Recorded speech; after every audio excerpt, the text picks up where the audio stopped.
Saludos a todos. Hoy el fútbol no nos da respiro. Estamos en esa zona crítica de la temporada donde un error te manda a casa o una genialidad te consagra. Tenemos la vuelta de los playoffs de la Champions, un duelo reprogramado en Italia que huele a épica nórdica y la mística de la Copa Argentina. Prepárate, porque hoy analizamos el Atleti del Cholo, la potencia alemana frente a la DEA y el debut de Boca en el certamen federal. Arrancamos. Empezamos en el Metropolitano, donde el Atlético de Madrid dio un golpe de autoridad al vencer 4-1 al Club Brujas, sentenciando la eliminatoria con un global de 7-4. Fue una noche soñada para Alexander Sørloth, quien firmó una hat-trick espectacular anotando a los minutos 23, 76 y 87. El otro tanto colchonero lo hizo Johnny Cardoso al minuto 48, justo tras el descanso. Por parte del conjunto belga, Joel Ordóñez había puesto el empate transitorio al minuto 36. A pesar del resultado abultado, las estadísticas nos muestran un partido muy curioso. El Club Brujas tuvo más la pelota con un 52% de posesión frente al 48% del Atleti, y también superó en precisión de pases con un 90% sobre un 86%. Sin embargo, la efectividad fue rojiblanca. El Atlético disparó 12 veces, 5 de ellas al arco, mientras que el Brujas solo acertó 4 de sus 7 remates. Fue un partido sumamente limpio. El equipo del Cholo solo cometió una falta y recibió una tarjeta amarilla, mientras que el Brujas cometió 6 faltas y vio 2 amarillas. No hubo tarjetas rojas. Tras el partido, Simeone declaró: "La contundencia de Alexander fue la llave que abrió el cerrojo belga", mientras que la hinchada se fue extasiada con la efectividad de su nuevo goleador.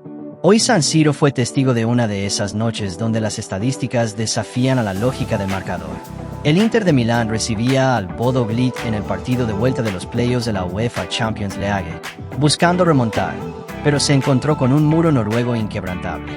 A pesar de que el Inter salió con el cuchillo entre los dientes, el Bodo Glimt dio el primer golpe de autoridad. Al minuto 58, Jens Petter Auge silenció el estadio poniendo el 0-1. La pesadilla local se agravó apenas 14 minutos después, cuando al minuto 72, Akon Ebgen batió nuevamente la portería en Nerazzurra para poner un increíble 0-2. El Inter, herido en su orgullo, solo pudo descontar al minuto 76 gracias a Alessandro Bastoni, dejando el marcador final en un 1-2 a favor de los visitantes y un global definitivo de 2-5 que deja al gigante italiano fuera de la competición. La estadística de la impotencia. Si miramos los números fríos, es difícil creer que el Inter perdió este partido. Los de Inzaghi tuvieron un 70% de posesión de balón. Fue un monólogo absoluto donde el Inter completó 606 pases, con una precisión quirúrgica del 90%. En contraste, el Bodo/Glimt apenas tuvo el balón un 30% del tiempo, realizando solo 254 pases y con una precisión mucho más modesta del 73%. Sin embargo, el dato que mejor resume la frustración del Inter es el de los remates. El equipo italiano disparó 33 veces. De esa ráfaga de ataques, solo 6 fueron al arco. El Bodo/Glimt, en cambio, fue letalmente eficiente. De sus 7 remates totales, 5 fueron bajo los 3 palos, logrando anotar 2 goles cruciales. Juego limpio y balón parado. El partido fue sumamente limpio para lo que había en juego. El Inter cometió 11 faltas y no recibió ninguna amonestación. Por su parte, el equipo noruego cometió 9 faltas y solo se llevó una tarjeta amarilla al registro, sin expulsiones para ningún bando. La presión del Inter se tradujo también en el tiro de esquina. Fue un asedio constante con 16 corners a favor de los locales frente a solo uno del Bodo/Glimt. Pero ni por aire ni por tierra lograron quebrar la resistencia nórdica. Tras este resultado, el Inter queda eliminado de los playoffs, mientras que el Bodo/Glimt celebra una clasificación histórica que será recordada por años en el fútbol europeo. Al finalizar el encuentro, Simone Inzaghi no ocultó su frustración en la zona mixta. Es inexplicable tener 33 remates y solo marcar un gol. El fútbol no es de merecimientos, sino de contundencia, y hoy ellos nos dieron una lección. Por otro lado, el técnico del Bodo/Glimt resaltó la disciplina de sus jugadores. Sabíamos que sufriríamos en San Siro, pero nuestra fe fue más grande que su presión. La noticia que recorre las gradas es la decepción total de la hinchada interista, que despidió al equipo con una mezcla de silencio y asombro. Nadie esperaba que el sueño europeo terminara de esta forma ante un rival, en los papeles, inferior. El fútbol siempre nos tiene preparada una sorpresa. Esto ha sido el resumen de una noche para el olvido en Milán. Una jornada vibrante donde el Xeneize impuso su jerarquía en la Bombonera. Como pueden ver en pantalla, Boca Juniors se llevó un triunfo sólido por 2-0 frente a Gimnasia y Esgrima de La Plata, en un partido que dominó de principio a fin con una autoridad táctica envidiable. Desde el pitazo inicial, el equipo local salió a asfixiar la salida del Lobo, y la apertura del marcador no se hizo esperar. Al minuto 34, tras una triangulación perfecta por la banda derecha, llegó el primer grito sagrado para poner el 1-0 parcial. Pero la estocada final llegaría en el complemento, exactamente al minuto 72, cuando un remate seco y cruzado sentenció el 2-0 definitivo que desató la locura en las tribunas. Si analizamos las estadísticas frías, Boca fue el dueño absoluto del trámite con un 62% de posesión de balón, obligando a Gimnasia a replegarse y apostar a una contra que nunca llegó. La presión de los pases fue un factor determinante. El conjunto local registró una efectividad del 85% en entregas, manteniendo una circulación fluida que desgastó físicamente al rival, mientras que la visita apenas alcanzó un 71% de precisión debido a la asfixiante marca en el mediocampo. Fue un partido intenso, pero disputado con lealtad. Se contabilizaron 18 faltas totales y el árbitro mostró apenas 3 tarjetas amarillas, 2 para la visita por reiteración de faltas y 1 para el central de Boca por una interrupción táctica. No hubo tarjetas rojas, permitiendo que el espectáculo terminara con los 22 protagonistas en cancha. Tras el encuentro, las palabras en zona mixta reflejaron realidades opuestas. El entrenador de Boca se mostró satisfecho y declaró que este es el camino.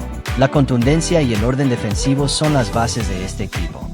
Por el otro lado, el DT de Gimnasia fue autocrítico y señaló que regalamos el primer tiempo y contra un grande como Boca, esos errores se pagan con la derrota.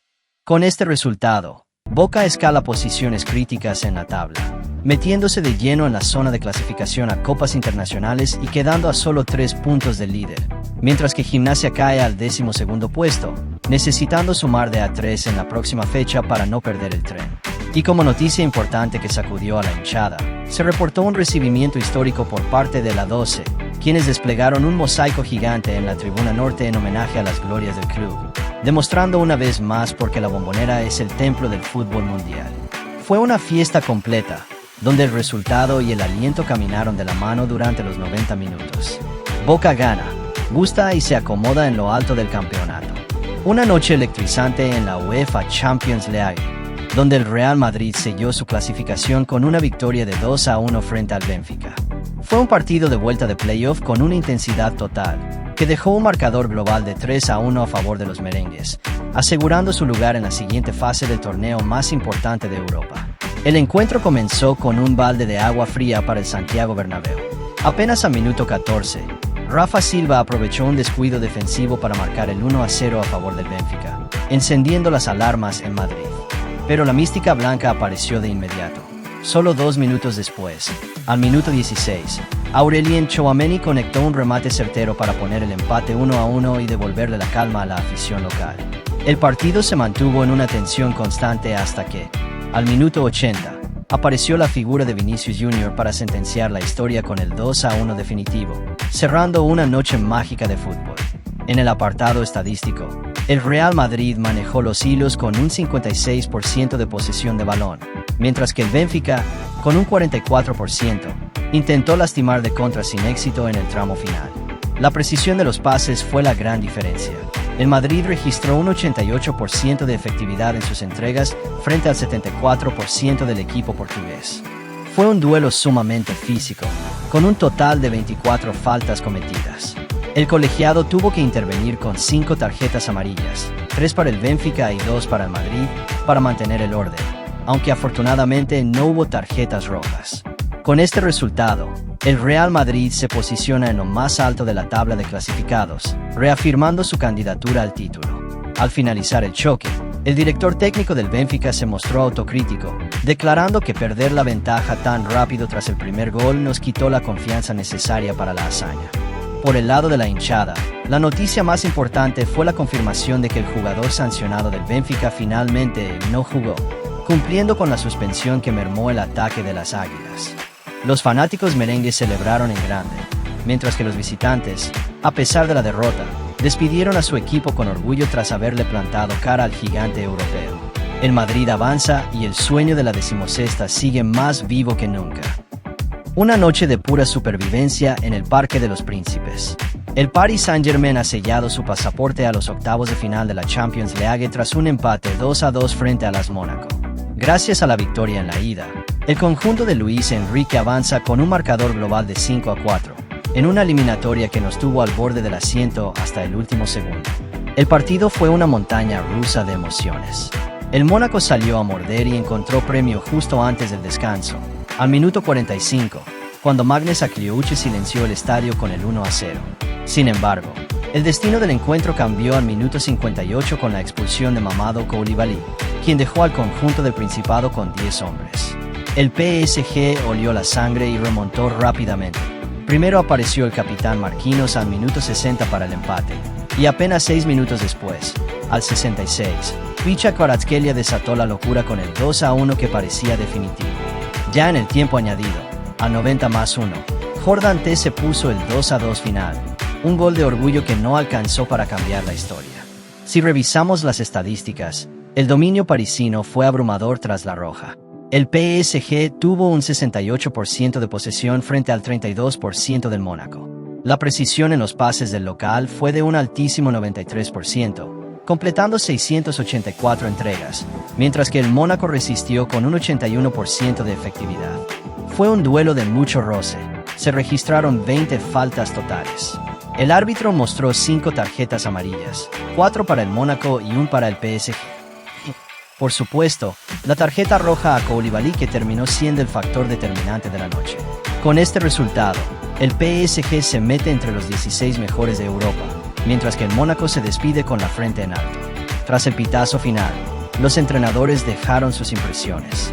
Luis Enrique destacó la fortaleza mental de su equipo diciendo: "No cambiamos la mentalidad, supimos sufrir y aprovechar nuestra calidad individual en el momento justo". Por su parte, el técnico del Mónaco, visiblemente frustrado pero orgulloso, declaró: "Nos vamos frustrados por la expulsión, le jugamos de igual a igual al campeón y estuvimos a nada de la hazaña". Como noticia importante para la hinchada, se reportó un ambiente ensordecedor en el Parque de los Príncipes, donde los ultras parisinos desplegaron un tifo gigante en apoyo a Achraf Hakimi. Además, la directiva confirmó que para los octavos de final se espera el regreso de Ousmane Dembélé, una noticia que ilusiona a todo París de cara al sorteo de este viernes. El vigente campeón sigue vivo y va por más. Hasta aquí el resumen de hoy. Si te gustó, dale me gusta. Y si no, dale no me gusta. Pero no olvides suscribirte y activar la campanita para que no te pierdas el próximo video. Nos vemos en la siguiente jornada.